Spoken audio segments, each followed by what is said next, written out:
before I introduce the commissioner. Basically, the Redistricting Commission, for me anyways, takes power away from the previous gerrymandering leaning politician and places the power in the public, and that would be you, Ms. Akutagawa, and myself. This is super important as evidenced by the recent post-election power grabs in other states that lack this redistricting model. Super important. Okay, Commissioner Akutagawa. Did I pronounce that correctly, Commissioner? I'm terrible at this. Anyways, Akutagawa, it's okay. yeah, she is from Huntington Beach in Orange County here. She is president and CEO of LEAP, which is Leadership Education for Asian Pacifics. And she actually came out of their leadership program. She's also chair of the Alliance of Board of Diversity and an appointed member of the California Department of Insurance Diversity Task Force. So she has good knowledge there. She's a member of various Asian American and Asian Pacific organizations. She's a nationally recognized speaker and facilitator on leadership, diversity, equity, inclusion, nonprofits, and board governance. Finally, she has a BS in international business with a minor in economics from California State University, Los Angeles. And she is registered as a no party preference. So she's one of the no party preference part of the Democratic and Republican sections of the commission. This process is the most direct way, other than voting and giving lots of money, for you to have a fair input about your community, how much power your elected state and national leaders have, and by this, the amount of money that flows into your district. The commission seeks info on communities of interest, and that means your community. And they have several tools, which the commissioner will share with you. One of the ones that I kind of looked at real quick was the drawmycacommunity.org tool, which allows you to draw your interest, your area of interest. And also a reminder that this is a nonpartisan, so all discussions and questions should keep this in mind. And Commissioner, I'll let you take over. All right. Thank you so much, David. And thank you to the leaders of Indivisible 49 for having me here with all of you. And I'm just very honored to be able to present this. And as we were talking earlier, this is something that I feel is just a really important part of my job as a commissioner, and also, just something that I feel is just important as a Californian. I think it was said, I mean, this is one of the few things that we can do regardless of, who we are, that can input into things that could ultimately have great importance, great impact in our daily lives. And so I do want to just say again, thanks for having me here. And I'll just go ahead and I'm going to just move along my own slides, so that way then I will be able to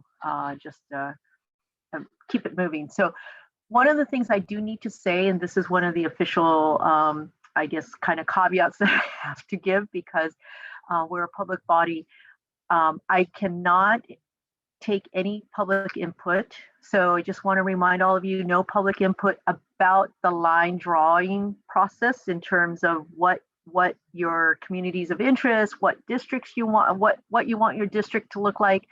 I cannot take any public input, and that's per the California Government Code section 8253A3. So, but if you do want to provide any kind of input about your community of interest or your district, please, feel free to visit either the commission website and give input either in writing or by email, by letter, or go to the communities of interest tool that David mentioned. I think that that's a really cool tool, and I'll talk a little bit more about it in a moment. So, one of the things that as we were just chatting before this all started is I was telling them that having been on the commission, I've really learned or been really immersed in all things redistricting. And I guess I just figured, it's like, this is things that everybody just knows, these are just things that is maybe common knowledge. And I was reminded, and this is the reason why they were really, wanting us to come in, and one of us to come and present, is that redistricting is actually not something that is common knowledge and that everybody knows all about. And more importantly, we may know that this happens, but we don't all know, like, what's the process by which it happens, because this was something that we haven't been a part of. And we're only the second independent commission that is working on redistricting. And so, as you see from the slide here, I want to start by just defining what is redistricting. So redistricting is about drawing those new boundaries, the district lines that will determine who we're represented by each of the different districts. And so, as we all know, we just went through the process of the census. The next part of that is redistricting, or in other words, redrawing the lines, and then moving into representation.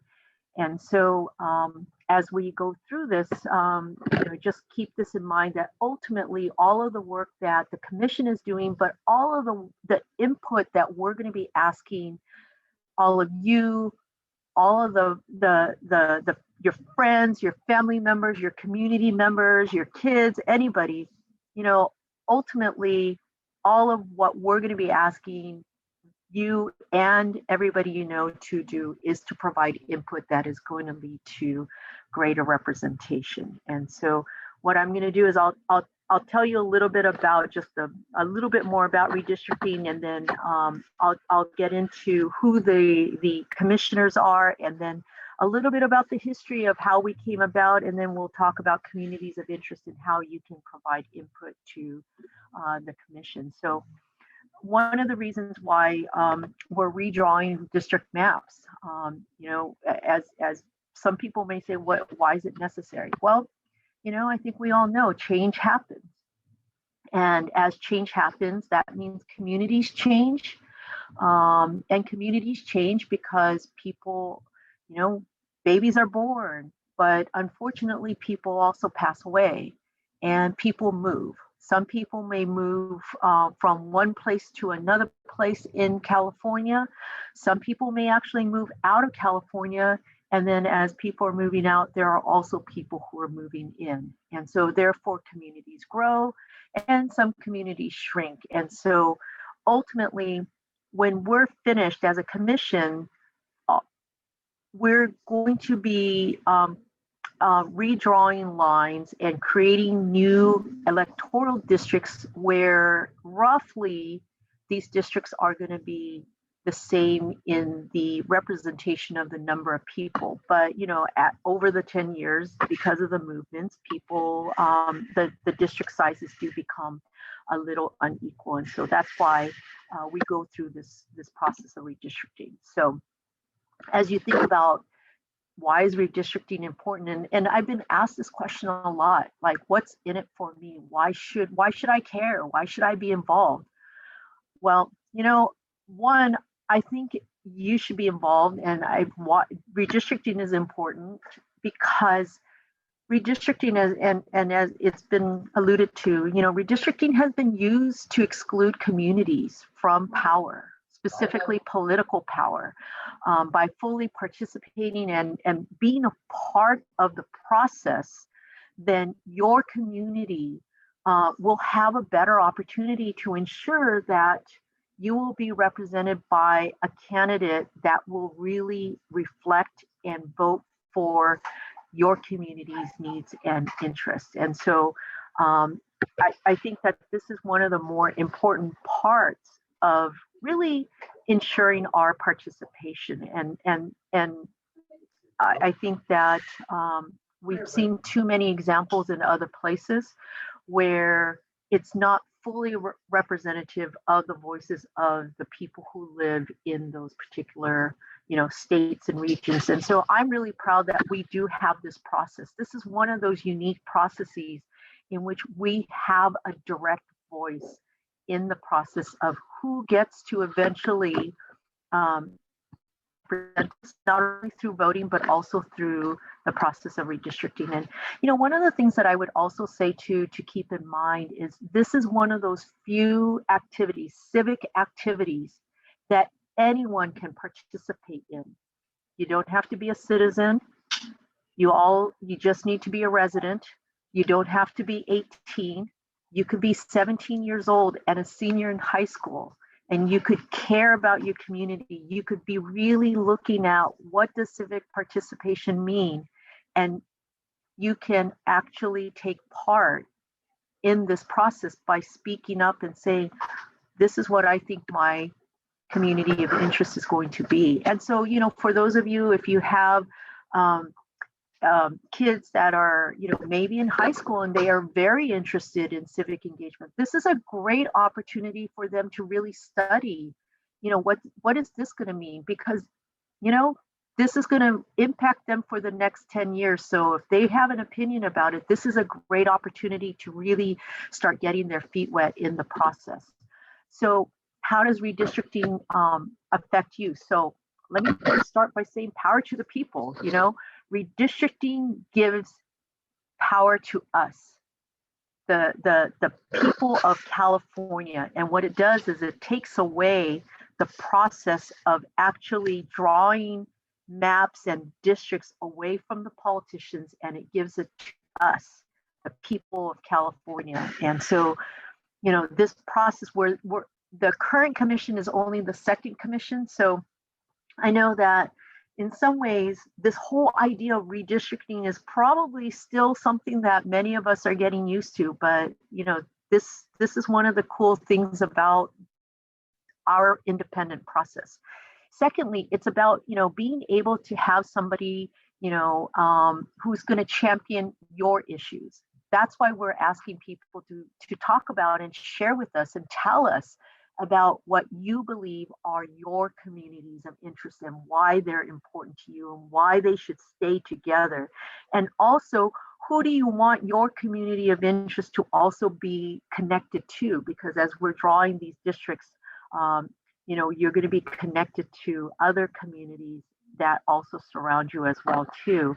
And so I think it's really, to me, I think that that's one of the really interesting things, because from one street to another, issues can vary very drastically. Northern California has different kinds of things that they're interested in, from environmental and economic issues to Central California. As you drive through, the agricultural regions, water is a big issue there as well too. And then in Southern California, we're dealing with things around, infrastructure like the freeways and transportation, housing, and and also because you're District 49 also, and I live up the 405 from you, coastal issues, I would say, are also probably of great interest to us as well too. So, we want people who understand our issues and not, is too spread out in that way. I mean, we want to make sure that we're going to have folks that really look after,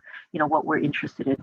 Another way that redistricting affects us is about money, the funding priorities. Will we have people who we're going to be able to elect that will champion not only our issues, but will also be our champions around ensuring that we can get the kind of funding resources needed to ensure that the things that we care most about are going to be met through the resources that are available to the people of this country.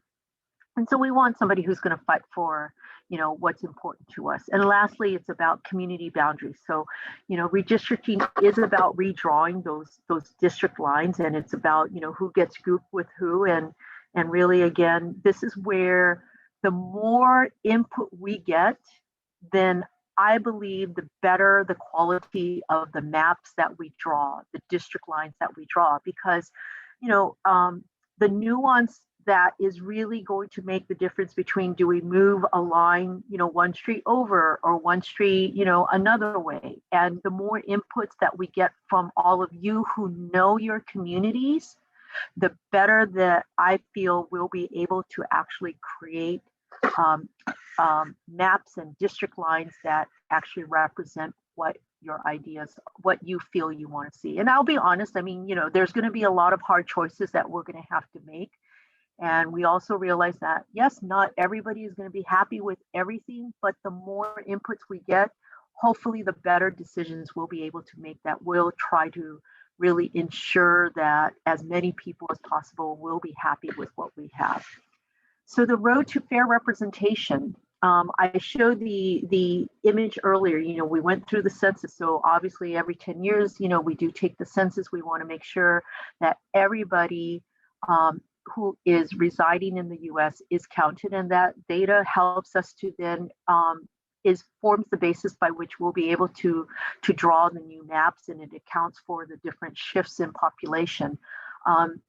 We're going to be going through reapportionment. So the big news right now is that by the end of this month, we'll be hearing from the Census Bureau about what reapportionment is going to be. And so it is about how seats are going to be reallocated. I read an interesting article that the number of House seats are fixed. So because the House seats are fixed, obviously the different, the way the allocation of those House seats gets done will differ depending on the growth in population and the declines in population in different places. What I was reading is that Rhode Island, for example, is going to lose one of their 2 seats, or it's projected that they'll lose one of their 2 seats. And then you'll have some other states like Florida and Texas where they've experienced more growth, where they'll pick up additional seats. Unfortunately, it's projected that California might lose a seat. So if we lose 1 seat, then that also means that what we currently have as congressional districts are going to become a little bit different because of the loss of that seat. And so that's also why getting as much community of interest input is going to be important, because we are going to be looking at how those new district lines get drawn in that way. And so we're going through this process of redistricting where we are going to draw those new boundaries, which then leads to, I think, what all of us on the commission, and I believe all of us in California, want to see, and that, to be frank, I think we're pretty proud that we have this process, is fair representation. Ensuring that we will be able to have maps that are fairly drawn, that are representative of the people of California. And so something to think about. So as I said, one of the things that I'm super proud of about California is that we have an independent process in which we can take part, in which redistricting gets done, and in which we take part in. And I want to show you this example here. So, democracy does depend on voters having the opportunity to choose their representatives. And so when elected officials draw the lines of their own districts, there's probably some kind of self-interest to keep a district that is safe for them to get reelected. So, when they do it themselves, they get to draw their own districts and they get to choose who their voters are. And so what I want to show you here is just seeing how there are different ways in which things can get done. So let's just say that we have a district in which there's 50 people, of which 60% of the people in that district are orange people, and 40% of that district is purple people. So one way in which we could look at it is, how do we create fair districts? So one way is we could say, well, given the proportions, we could just draw something that is 3 orange people and 2 purple people for every 3 orange people. And there's many ways in which we could create that. Now, gerrymandering happens when the election district boundaries are drawn in a way that a particular set of people, like a political party or a racial group, gets an unfair political advantage over another. So you could see that the first 2 examples show ways in which things can be drawn in a fair way. However, the last 2 examples show some of the ways in which it doesn't reflect the population fairly, and this is the gerrymandering that can happen. You could have 5 orange people to 0 purple people, or you could draw it in such a way that you have 2 orange people to 3 purple people, even though the orange people are the majority. And so I think, this is something that some may say, has happened in the past, and certainly, it's been discussed, has happened in other states. So that's why I think independent commissions like the one that we have in California were created to remove politics from the process and focus on what's best for the people of California and done by the people of California. We're all just regular people. All 14 of us are just regular people. We're not professional politicians. And so for me, going in, redistricting is something that I had to really, get up to speed with, as did I think many of my other colleagues on the commission. But this is something that we felt that we wanted to do because it was a way for us to be able to give back. And in my case, I did this because I talk about leadership. I teach leadership as part of the work that I do. And I thought, this is time. If this was an opportunity for me to put my money where my mouth is and actually do something where I can give back to the people of California, but also do something in a way that enables me to lead as well too for the good of our state. So let me just talk a little bit about so how do we draw these lines? I talked a lot about why it's important and what gerrymandering could be, but there are some very there are things that we have to follow from a legal perspective. So as we draw the line, the commission must follow the following 6 criteria in this order that you see on the screen right now when we draw the maps. So number 1, we first have to look at ensuring that all of the districts that we ultimately draw and the maps that we submit reflect an equal population in each district. So that's number 1. Number 2, anything that we draw in terms of the districts that we create, it has to comply with the Federal Voting Rights Act to ensure that minorities do have an equal opportunity to elect representatives of their choice. And I know that can sound, it may sound simple, but it's not quite as simple because we have all these other things that we have to keep in mind. Contiguity. So districts must be drawn so that all parts of the districts are connected to each other. So we can't have, part of one district and then skip over, maybe a street and then say, okay, well, we're going to continue on over there. They all have to connect together so that all the district is drawn are all connected together. The 4th weighted criteria that we have to follow is communities of interest. So we have to really think about, like, when we're drawing the lines, we don't want to, break apart communities of interest. And communities of interest, it's not just geographical. It can mean a lot of different things. It could mean it could mean a neighborhood. It could mean even like a school. It could mean a park. Like, for example, like in Irvine, there's the Great Park. And so if you cut off part of the Great Park and put it into one district, and then you put the other half or a small portion in another part, you're not really going to be able to have somebody who's going to meet the needs of the entire place. Camp Pendleton would be, another example that I could think of. Can you imagine if somebody decided, okay, we're going to shave off part of Camp Pendleton and just kind of include it, in this other district. And when you think about how representation in Congress happens, you got 2 people who are representing parts of the same entity. You're not going to have a lot of, and we know, I think we've seen enough examples that sometimes right hand and left hand may not know what each other's doing, and it can mean that there's going to be challenges for that entity.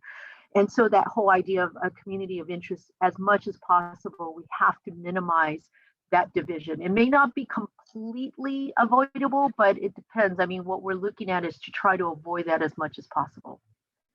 Number 5, it has to be geographically compact so that all the nearby areas are not bypassed for more populations. And so it refers to density, not shape. So we may still see some that are a little bit, odd in shape, but we got to make sure that as much as possible, the density of that region is kept together.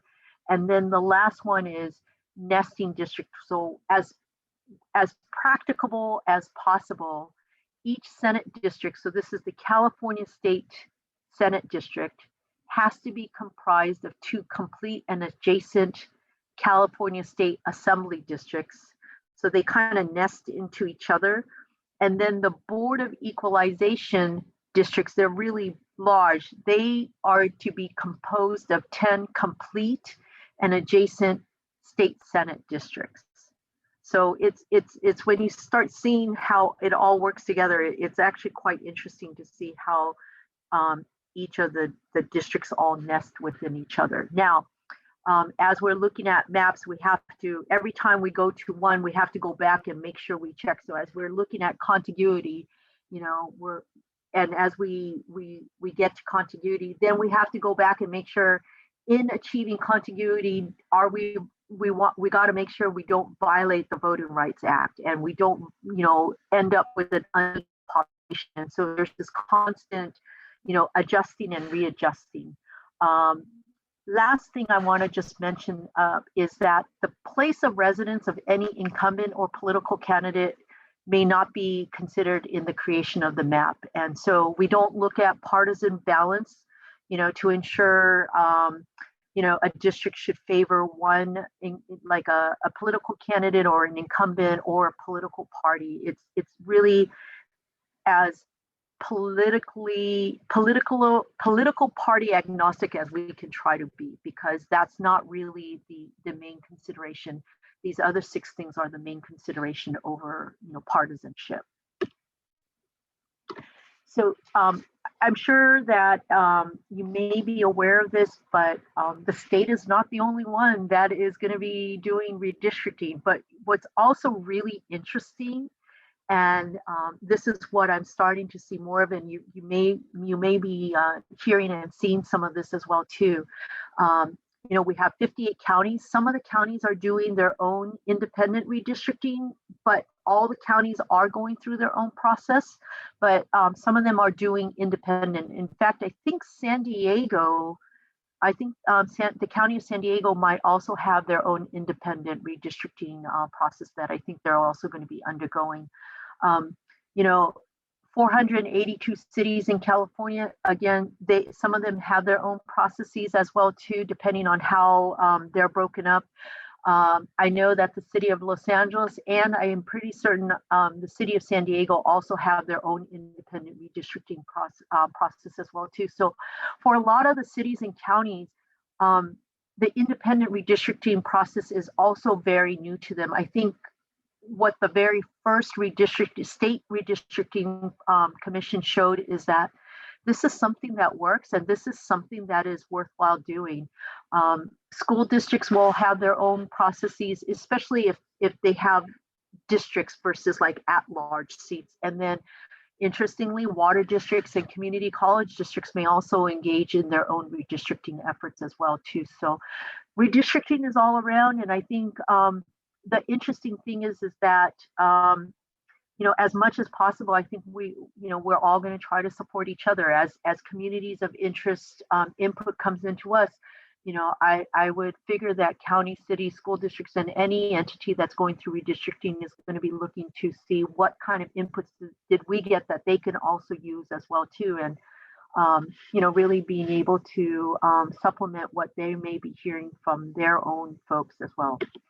So just a brief history about the commission, mainly because as I said, we're only the second one. And so prior to 2010, it was the elected legislature leaders that drew the lines, or the court did, if the legislature failed to carry out the duty properly.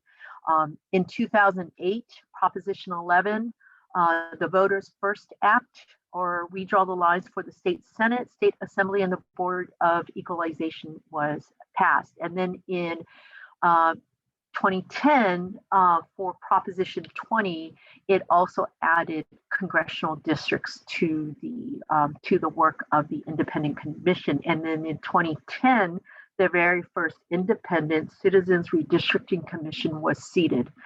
And now today, I'm part of one of 14 people who are have the honor of being part of the 2020 Citizens Redistricting Commission. There are other states with independent commissions: Arizona, Colorado, Idaho, Michigan, Montana, and Washington also use independent commissions to draw their district lines. And then there are also a number of other states that are also exploring and looking to also establish independent commissions as well too, although not in time for the current one, but at least for 2030. So I'll just tell you a little bit about the process by which I went through. So in 2019, they put a call out for Californians to apply to be a Citizens Redistricting Commission commissioner. So I was one of 20,000 applicants. And then out of the 20,000, there were 2,000 supplemental applicants. And then we went through, or actually what they did is they took that over 20,000 plus, cut it down to 2,000. And then after that, then the next part of the process was the interview and screening process, in which they interviewed 120 applicants. And then after the 120, that was then cut down to 60. And then those 60 names were sent to the California State Legislature. Each party were allowed 12 strikes. And so from that remaining, I'm going to be really embarrassed and say that I think it's 48. I'm truly like not great at the math here, but from the 48, then, literally like a state lottery, they took those little ping pong balls and randomly selected 8 individuals out of that remaining 48. And then we call them the lucky 8 who were randomly selected. Those then 8 people then selected the final 6. And so I was part of the final 6 that were selected to join the first group of 8 people that were selected by lottery. And so I have to say, for me, it was not only an honor, but I was, when I applied, I thought, I'm just going to put my application in there, but I never expected to move on. And then every time I would get this email saying, okay, you're being moved on. And I'm thinking, oh my gosh, I've never gotten this far. And I didn't want to get my hopes up high, but I will say that by the time I got to the 60, I was thinking, wow, this could actually happen. And here I am. And it's been really quite the awesome experience being part of, this process. And so there are 14 of us. What's wonderful is that you'll see that we are as best as we can. I think we do represent the people of California. There are 5 Democrats, there are 5 Republicans, and then there are 4 of us who are no party preference, independent, declined to state. I mean, there's so many different terms that they use for us sometimes. It's hard to say which one we are. We're equally from Northern California, Central California, and Southern California. What is kind of cool and interesting, I will say, is that 8 of us are women. 6 of the commissioners do identify as male. So it's kind of nice to see that there's that kind of diversity. We are Asian, Black, Latino, and white. So really, just really truly representative, and from all different kinds of professions, from um, corporate professionals to NGOs to government to higher education, where we represent a number of different professions as well too. So, okay. All right. So I do want to also, before I just move on, I would just say, please feel free to join us at any of the meetings that we have. So as you can see, part of our duties is to hold these public input meetings, but also the community outreach. But, you can engage with us through other means, through our business meetings, through these presentations like we're doing today.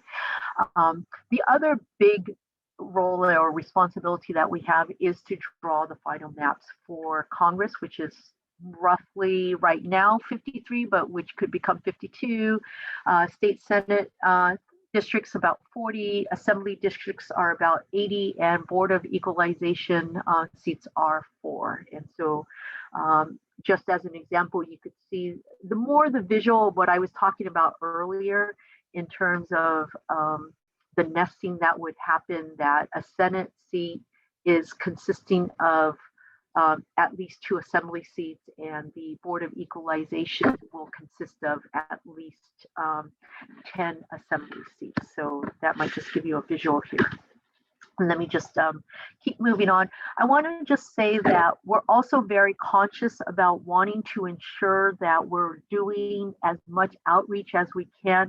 I know that one of the things that is always a concern is that when you have a big body like us and we're trying to really cover a state as large as California, we realize that if we're just all just kind of like saying we're doing this and we're doing that without really having some kind of organized way in which we do it, it's highly likely that we may end up forgetting about a particular area, because especially we'll be covering the places where we each come from. So what we all did is we broke the whole entire state into different zones, and as a commission we all volunteered to say we're going to be liaisons to various zones. And so I, along with another commissioner, are part of the Orange County zone. And then I'm also working together with another commissioner in a zone that extends along the eastern border of California around the Sierras. And, it's really quite interesting for me, because being able to not only learn about other parts of California, but just really understanding how people do think differently in each of the different areas of California. So just wanted to show you that how we're breaking up the state in terms of ensuring that we're covering in our outreach efforts the entire state. So let me talk a little bit about community of interest, because I think this is the most important part about the work that we're doing and what we want to hear, especially from all of you and the people that and the people that you touch and reach. We want to get input from all of you about your communities of interest. So what is a community of interest? A community of interest is a concentrated population that shares a common social and economic interest that could be included within a single district for purposes of effective and fair representation. Examples can include culture, areas in which people share similar living standards, the use of the same transportation facilities, or have similar work opportunities, or have access to the same media. People can belong to multiple communities of interest, and the community of interest is not the same as the district itself, but it is a key building block to the districts that will be building in. So, some of the ways in which you could describe a community interest is geographic. So let me just give you an example. So I live in Huntington Beach, and I live near the Bolsa Chica wetlands, if you're familiar with just that area. So to me, that would be part of what I would consider as part of my community of interest, the kind of environmental and also, environmental kind of considerations of being near the wetlands, being near that beach. I would call it more coastal versus rural or urban or mountainous. Another way to look at it is through the boundaries. I mean, as I look at just where I am, I'm to the more northern part of Huntington Beach versus like being, further down towards the Huntington Beach Pier. But somebody who's from around there may say that's a community of interest. Another way in which I can look at a community of interest from a boundary perspective is my office. Even though I'm working from home right now, my office is located in downtown LA in the Little Tokyo area of downtown LA. So from a boundary perspective, there's a very finite boundary that Little Tokyo occupies. So to me, that's another way that I would say is a community of interest. Or it could be also, you could use it to describe based on, something that you have in common. So not far from where I live, I'm a dog owner. I have 2 dogs. And so our local dog park is really important to me. And so, the park around which I take my dogs is something that I would also consider a community of interest. So, there's different ways in which each of you can look at, what is your community of interest. Okay, oops, sorry about that. Okay, so as you think about what is your community of interest, we want to hear from you about your community of interest. And so while there is no specific way in which you could tell us about your community of interest, what we do want to know is, we want to know about your community. We want you to describe your community. And then we want you to give us a visual of your community. So, draw your community on a map and then send your testimony, send your input to us directly to the commission. Now, David mentioned he went on to the website, but I want to just encourage you, this is probably a very key link that I want to encourage you to think about really sharing with others. But go to drawmycacommunity.org. And so this is our communities of interest tool. And on it, if you are, if you like or prefer to use the electronic means, you could type onto, by going onto this website, you could describe your community of interest. You could draw your community of interest. So, you could type out like, what is your community of interest, and describe it to us and tell us why you feel like this is a community of interest. The draw part, it's a little misleading. It's mostly like point and click because I was a little, I won't say scared, but I was a little nervous because I'm not a good artist. And so when I went onto it and I tried it out for the first time, I realized, oh, okay, it's really pretty easy. You could see the map, and then it's really just, it's by census block. All it really is just saying click, click, click, and you could create the boundaries of your community and then hit send.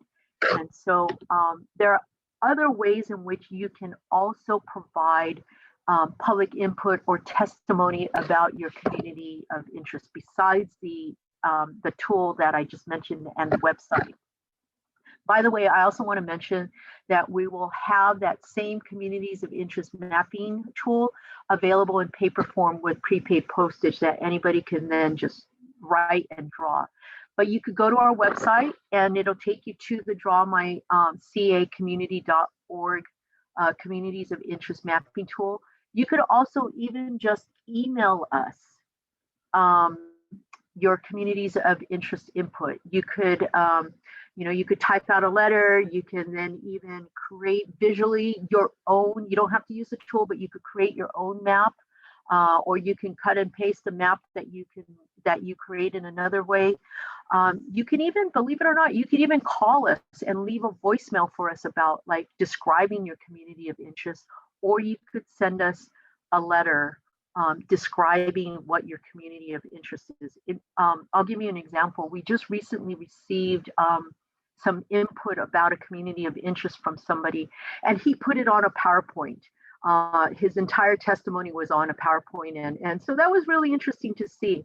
I also want to mention that we are cognizant that we're an extremely diverse state, and we have different folks who can speak different languages and feel more comfortable being able to give their testimony or public input in the language that they're comfortable in. So the communities of interest mapping tool is available in multiple languages. We will have ultimately 14 languages total, and right now we have these 12 that are up available on the tool itself. So I do want to also mention language access. We are cognizant that because California is diverse, we're also making available materials in various languages. So we'll have our fact sheet, our flyer, our frequently asked questions, even this presentation available in multiple languages. What we are also doing is, if you know and work with anybody who may prefer to provide public comment or public input in a language that they're most comfortable speaking, as long as we have at least 5 days advance notice, we're more than happy to try to arrange for interpretation.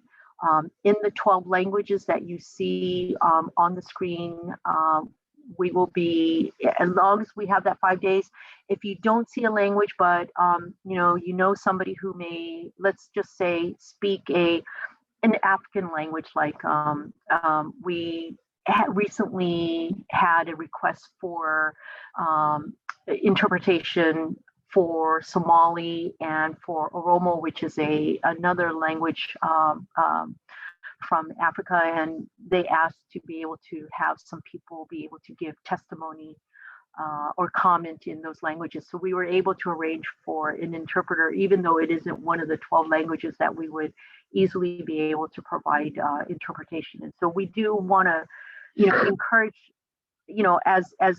as many of our Californians to be able to give testimony. And so that's why we're providing interpretation. Also, written public input can be sent in any format and will be translated into English, and we will be translating non-English language inputs from the communities of interest tool into English. And so we're trying to be as inclusive as we can. And so I think that that's something that I wanted to just share with you in terms of something we're doing. This one is kind of interesting because there may be questions about what's going to happen given everything that's happening around the census. And so the California Supreme Court, the Secretary of State being proactive, the California State Supreme Court did rule last year, July, that the commission, the current Redistricting Commission, will have until December 15th this year to submit its map to the California Secretary of State due to the delay in the census results. Normally, we would have had to have turned in our maps, our final maps, by August 15th. But as time went on, it really became more and more clear that the actual receipt of the census numbers was going to be delayed quite a bit. And so right now, I want to just show you this timeline.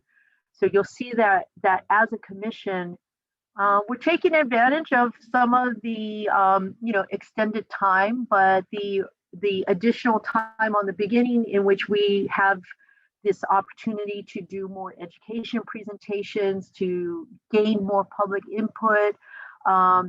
It also does mean, though, that on the back end, we're going to be crunched in terms of the amount of time that we'll have for line drawing. So right now, between now and at least August, we will be doing education and public input meetings. Right now, what we hear is that, so officially the Census Bureau has said that they are going to release the census results by September 30th. However, there was a lawsuit that the state of Ohio brought, and so they said, hey, you know, you can't give us data this late. We just can't have our maps drawn in time for the 2022 elections. And so what the Census Bureau did say is that, well, we can give you the data, but it's not as it's not quite as processed. So you'll have to, it's essentially the raw data. You'll just have to have a mechanism to really process the data so that you could use it a little bit more easily. Fortunately for the state of California, we have the statewide database, which is really California's you know, kind of statistician, I guess maybe is one way to say it. So what they can do is they're going to receive the data, they're going to process the data so that it can be used for the purposes of our redistricting process. And then what they're going to do is, in the state of California, they need additional time to process the data further to reallocate incarcerated individuals in state prisons back to the communities in which those individuals that are incarcerated was their last known address. So then we don't skew the regions where those prisons are located. We don't skew it in terms of their population numbers. And then ultimately, you know, anyone who's incarcerated, their representatives are going to are going to be the individuals based on their last known address. So, you know, for the purposes of redistricting, it just makes sense that then they should be counted as part of the districts from which they were last residing. Now, that is what the statewide database is going to do. They're going to do the reallocation of those numbers based on, and by the way, just for clarification, this is on the state prisons. The federal prisons are a different kind of story, and we're still working through some information on that one, because right now what we don't have and what has not been provided to us is the last known residences of those who are in federal prisons. And so even though there may be federal prisons in California, we don't know, one, if they're all Californians, and then even for Californians that are incarcerated either in California or in other places, we don't know what their last known address is just yet. So stay tuned for what that's going to mean. That's a conversation that at the commission level right now, we're having those conversations and trying to learn more about. But right now, based on the state, we're going to go through that reallocation. That is expected to be completed by September 30th, since we'll get the data a little bit earlier. So what that means is that beginning at about September 30th, we will begin, or beginning about October 1st is when we'll begin doing the public input meetings. Am I talking too long? Oh, okay. I thought maybe I was talking too long. I see a question. All right. So I'm almost done too. So between October and December is when we'll be doing the public input, more earnestly doing the public input meetings, and we'll also be doing the line drawing sessions. We'll be releasing draft maps somewhere between November and December. Right now, I know that you see here on the timeline that we may be submitting the final maps as late as February. I will say that as much as possible, we are trying our best. We're going to try our best to try to submit the final maps by December, and somewhere between December and January to be is really what we're looking for. And as you can imagine, we don't do this in a vacuum.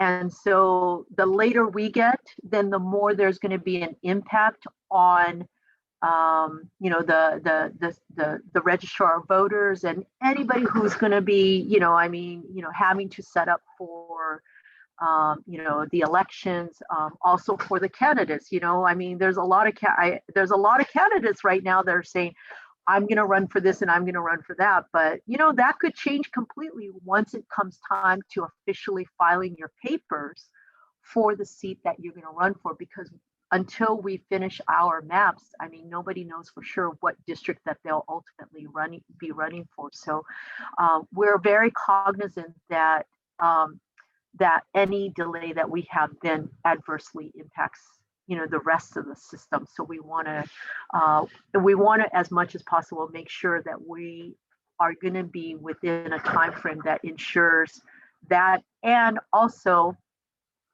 as has been also shared with us too, if we do not get it, and I will say that the clock starts ticking, we're not sure, but we believe that the clock starts ticking from the moment that we receive the census data, which could be somewhere starting from about August 15th on. And so once we receive the census data, that's when the clock ticks. And that could mean it could be anywhere from December 15-ish all the way to February 15. But given that we're looking at receiving the more raw data earlier, then we're looking at probably our final maps having to be in somewhere between December and January. And if we miss that deadline, that means that then it goes to the courts to actually then draw or really create the map. So you can imagine that all 14 of us do not want to see that happen, that we want to make sure that the work that we're entrusted to do actually gets done and is actually going to be used. So with that, last part here, I just want to wrap up by just saying, I just really, again, thank you all. Love to hear anything that you all might want to ask or say. I do also want to just remind you that no public input will be taken today. I know that we're near the end of our time, so I do apologize. I do tend to talk a little too much, and I guess I get really excited about this topic. So, oh, okay. So, Jeff, are you going to be moderating this, and how do you want to do this? All right, so I'm Teresa, and I can ask you some questions that have come from the members. I am aware that we have 1 minute left in the meeting. So sorry. No, that's great. This was super interesting. My question to you is, do you have a few extra minutes to answer? I do. I totally do. Okay, very good. So if anyone needs to leave, this is being recorded and you will be able to come back at a time that works for you and listen to the Q&A. But in other words, we're gonna just keep going here. And you have already actually answered quite a few questions just in your really thorough presentation. So it sounds like, and I'm just gonna kind of recap the questions and do this. We don't know if California will lose a district, but we might. We don't know yet where or how that district will be lost. Is that true? Yes, that is true. Okay. And can I just mention there is speculation that it's either going to be Orange County or it's going to be the San Gabriel Valley. Okay. That's the speculation. So I do want to caveat that speculation. That's the media speculation. That's not a redistricting commission speculation. Okay, very good. And a question came in about how it is that CA 49 was district before to be partially in Orange County and partially in San Diego County. Is that fairly unusual? Might that be something that gets reviewed this time, or is that something that happens, across the state? Yeah, I mean, I can't really speak to how that happened, but I will say that it's not, I wouldn't call it surprising. Because, an example, I mentioned that I'm working with another commissioner to be a liaison to that kind of eastern border, in the Sierras. And so when I look at the zone that we're working in, that zone includes Inyo County. And when you look at that district, the congressional district that Inyo County sits in, it's to the it's to the north of a district that weaves through, actually it's Inyo and Mono County, I think, that are to the north, but it weaves through a district that, believe it or not, extends all the way down to, kind of like the San Bernardino, Riverside, Palm Springs area. It's kind of, I'm going to guess that if the folks in Inyo and Mono had their choice, they would probably say that, like what you're saying, they feel like they have more in common, like going north instead of south. But I suspect that when you think about like the line drawing criteria that I shared, part of it is going to be about, making sure that, number one, that the population numbers are going to be the same. So those could be some of the criteria, but that, it's hard to say. Okay. And do you have then a hard deadline for when all of these decisions need to be made? Like I heard you mention something about, it could go to a court, but I didn't quite capture all of that. Yeah, so we don't have a hard and fast deadline right now. The deadline is based on, the clock starts ticking when we receive the actual census data. So we're expected to receive the census data around mid-August. And so from there, that means that we're probably looking at sometime in December, mid to late December is when the deadline is actually going to be. Okay. And we as a group have concerns that the census data may not be as accurate as it should be because of all of the issues and problems with the actual census. So are you guys doing anything to take that into account, or do you have concerns about that? I would say that we do have concerns. We've talked about it as a commission. To be honest, right now, until we see the data, we can't, it's only just anticipating what it could be. And so we'll be working with our line drawers and, really about looking at what all of that means. All right. And when you say line drawers, do you have like a computer program, or are there people that are just really sitting down? Like, how sophisticated? I mean, I understand you're like looking like basically street to street almost, but how are you guys, how are you guys actually doing that? Yeah, so we're actually we do have to follow those six criteria. We are going to be taking in all of the inputs. We just engaged what's called the line drawer. So it's a firm that looks at all of the census data and their demographers as well too. And so they're going to be working with us to really help make sense of all of the data and all of the public input that we're going to be getting. And 2011, we were told that we got roughly 20,000 pieces of input. We're expecting that for the 2020 redistricting process, we're probably going to get double that. So we're looking at not only the consultant that we've hired, but we're also looking at a data management tool to really make sense of all of these inputs to process all this information that we're going to get, so that we can do things in the most nonpartisan way that we can.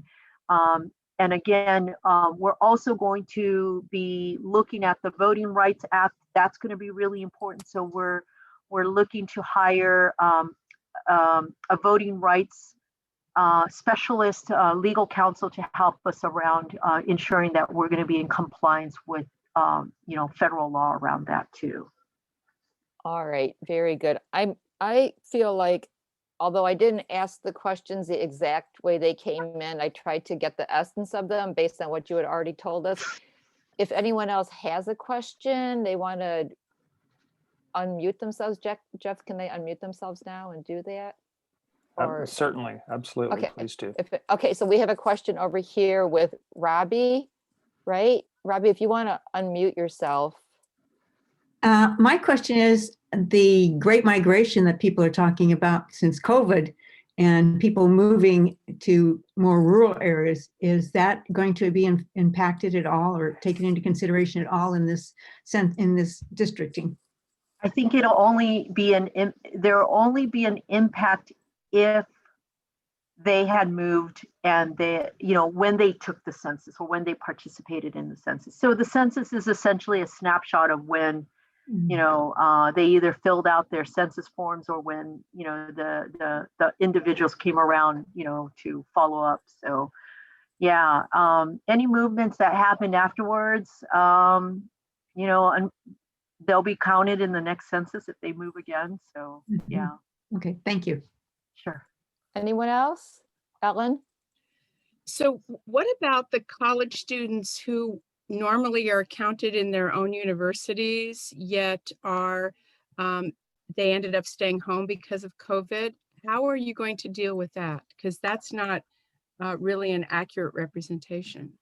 Yeah, I think, again, I mean, even the college students, I think it just depends on how they too filled out their, their census forms, because that's all we can go by. And I mean, that's a great question that you're asking.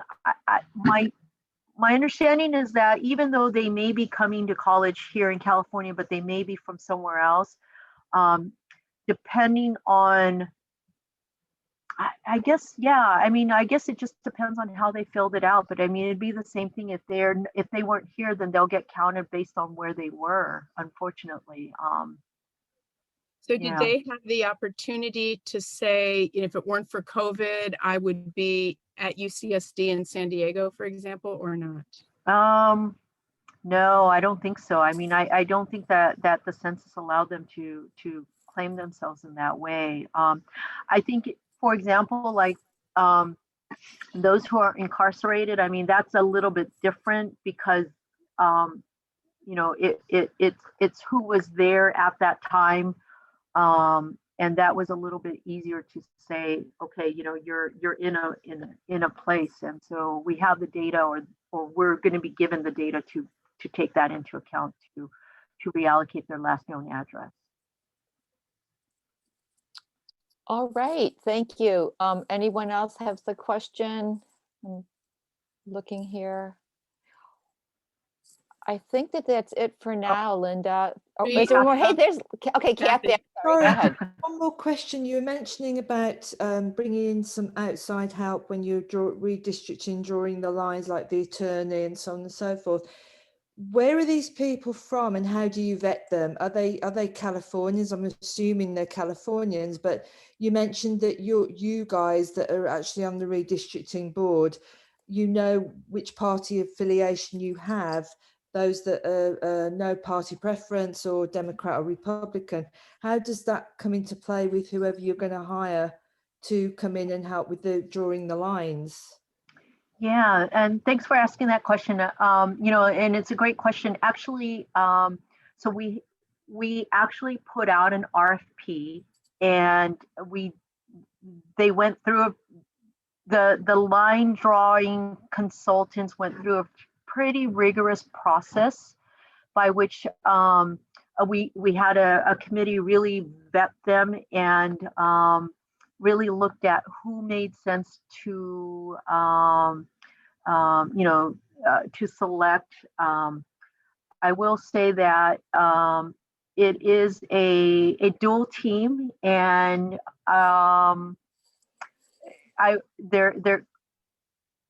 half of the group is Californians. There's some that are from outside of California, but because of the combination of the two, we feel like we have, a representation that really understands California. I think in terms of the political identification of the individuals. I'll be honest, I don't believe that that came up as part of the, the vetting, or at least in terms of to why we would select one or the other. It was really looking at their capabilities of what we would need. But I will say that we're all pretty happy with who we've gotten. Interestingly, the team includes so some of the folks who work at the statewide database, they separately also have their own company where they also work on these redistricting, helping to redraw the lines. And so the team does include individuals from the statewide database. And so they're fortunately very knowledgeable in the work that we're also doing. And so I believe that we're in good hands with them. Thank you so much. This was seriously amazingly informative. I'm going to turn it over to Misty, and she's going to wrap us up. And then we all know how to reach you now, so Yes. You'll be hearing from us. Please do. Yes, please do. We want to encourage as much participation as possible.